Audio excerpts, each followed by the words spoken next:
여러분 안녕하세요, 신빈입니다. 오늘은 어떤 맥북을 사야 될지 고민하는 분들을 위해 만든 영상입니다. 맥북 처음 사려는 분들 이런 고민 많이 하시죠? 내가 하려는 작업이 맥북 에어로도 충분할까? 아니면 프로를 사야 후회 없을까? 이 두 가지 고민을 많이 하시는데요. 오늘 제가 준비한 영상은 단순히 주사율이 어떻고 램 성능이 이렇고 저렇고 숫자 날만 하는 게 아니라 아이맥, 아이폰, 맥북으로만 5년 넘게 작업하면서 어떤 사람에게 맥북 프로가 맞고 어떤 사람에게 맥북 프로는 조금은 오버스펙일 수 있다, 실사용 기준으로만 딱 깔끔하게 말씀드리도록 하겠습니다.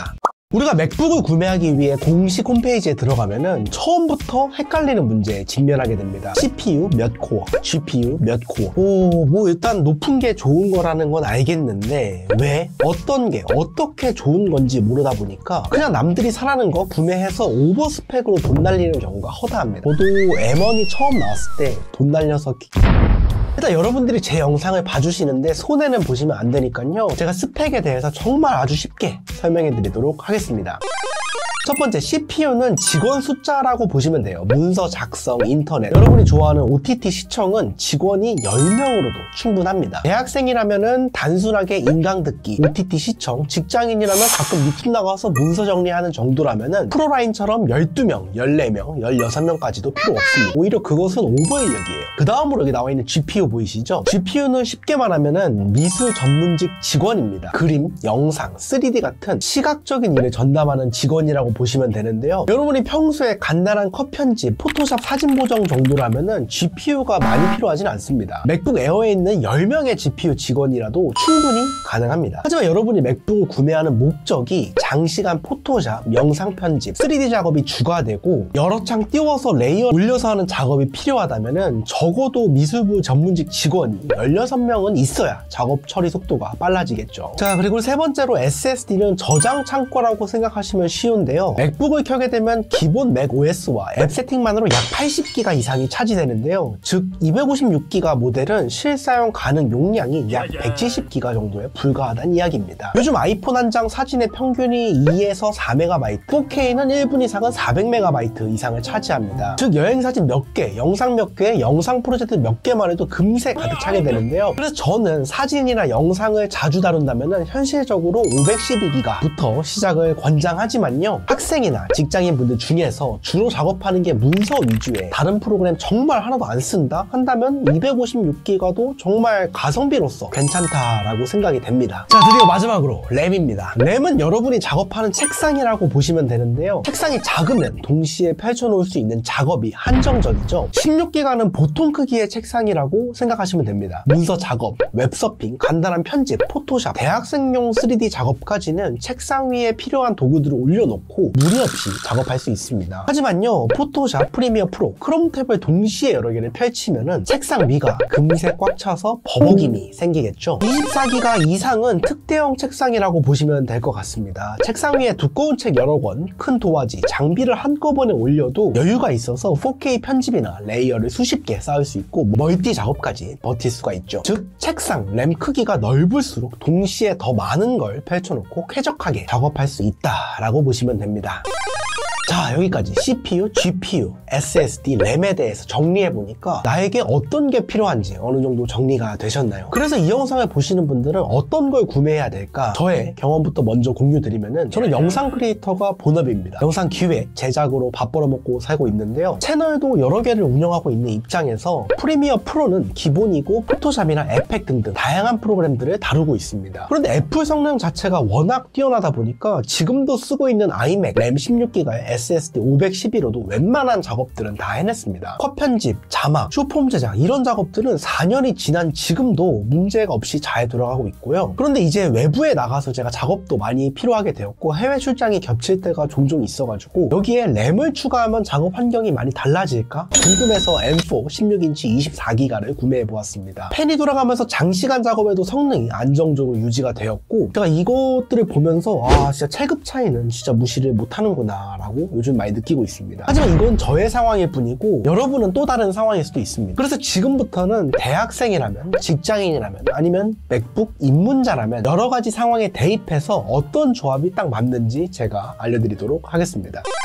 자, 먼저 학생, 직장인분들입니다. 대학생분들은 특히 이제 강의를 듣거나 레포트 작성, 그리고 뭐 PPT, 과제 준비, 그리고 카페에서 공부 좀 하고, 직장인분들은 회의 자료 정리하고, 이메일 관리하고, 또 미팅 자리에서 간단한 프레젠테이션 이 정도. 이런 경우는 제가 봤을 때 맥북 에어 기본 깡통 모델로도 충분하다라고 보입니다. 13인치는 138만원, 15인치는 173만원으로 촬영의 기준 공식 홈페이지보다 약 20만원 정도 더 저렴하네요. 자, 그리고 두 번째로 맥북 입문자분들인데요. 저는 개인적으로 대부분의 지금의 시청자분들이 여기에 속하지 않을까라는 생각을 합니다. 대학교 혹은 직장 다니면서 영상 편집도 배우고 싶고 또 포토샵도 다루고 싶고 여러 멀티 작업을 해보고 싶은 맥북 입문자, 이런 분들에게 맥북 에어 램 16기가에 SSD 512기가 조합이 가장 현실적이다라고 생각되는데요. 13인치는 약 168만원, 15인치는 약 200만원 정도 합니다. 이것도 촬영의 기준으로 공식 홈페이지보다 약 10만원에서 20만원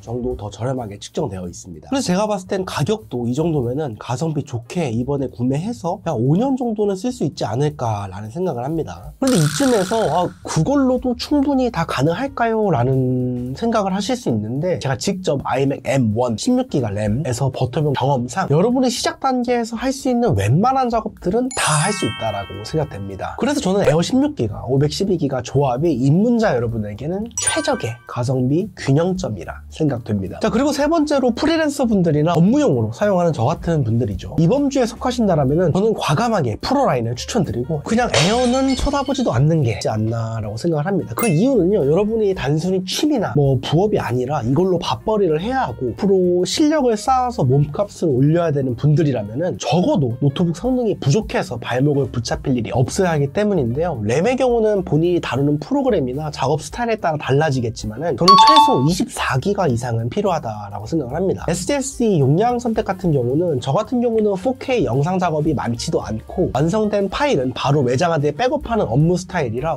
512기가로도 지금껏 되게 잘 사용하고 있는데요. 영상 원본을 오래 보관하거나 대용량 프로젝트 파일을 동시에 여러 개 다루는 분들이라면 1TB 이상이 안전하다라고 생각이 됩니다. 그런데 제가 에어가 아니라 맥북 프로는 업무하시는 분들에게 적극적으로 추천하는 이유는 따로 있습니다. 첫 번째는 쿨링, 발열 관리 부분인데요. 맥북 에어는 펠리스 구조라 소음이 거의 없어서 사무실이나 조용한 환경에서 쓰기 좋다는 장점이 있지만, 저희처럼 노트북으로 장시간 업무를 봐야 되는 입장에서는 고사양 작업이나 장시간 렌더링, 편집이 필요한 경우가 많잖아요. 이때는 발열로 인한 성능 저하가 발생할 수 있어서 맥북 에어는 안정적인 퍼포먼스를 내기가 어렵다는 점을 첫 번째로 꼽았고요. 그리고 두 번째는 사운드 부분입니다. 제가 이번 리뷰를 위해 에어 사운드를 좀 들어보려고 압구정 매장에서 이것저것 테스트를 해봤거든요. 맥북 에어와 프로는 확실히 차이가 좀 심하더라고요. 이거 단순히 풍부하다, 뭐 디테일이 부족하다, 뭐 이런 수준이 아니라 구조적인 차이를 많이 느끼게 되었습니다. 맥북 에어는 소리가 키보드 위쪽에서 나오게 되는데 공간감이 좁고 저음이 얇게 들립니다. 문서 작업이나 간단한 영상 시청에는 충분하지만 또 작업자 입장에서는 모니터링용으로는 좀 한계가 있다라고 느꼈습니다. 맥북 프로 같은 경우는 스피커가 본체 좌우 하단에 배치되어 있어서 소리가 공간을 감싸고 저음이 단단하게 갈리면서 중고음도 선명하게 분리가 되는데요. 이러한 이유들이 작업의 효율성을 더 올려줄 거라 생각되어 여기 범주에 속하시는 분들에게는 에어라인을 과감하게 제외하였습니다.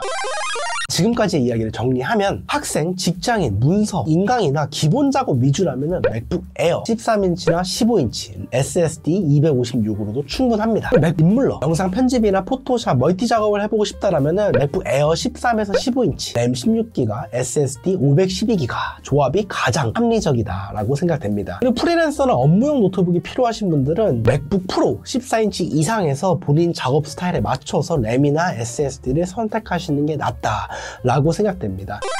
결국 맥북은 어떤 게 최고다가 아니라 나의 환경에 맞게, 나의 작업 패턴에 맞게 구매하는 게 최고의 선택이라고 생각됩니다. 자세한 스펙표가 궁금하시다면 제가 아래 캡션란에 링크들 정리해 놓았으니까요. 필요하신 분들은 꼭 꼼꼼하게 비교해 보시고 여러분들 현명한 소비하시길 바랍니다. 오늘 영상 도움되셨다면 구독과 좋아요 그리고 알림 설정까지 부탁드리겠습니다. 지금까지 신빈이었습니다. 감사합니다.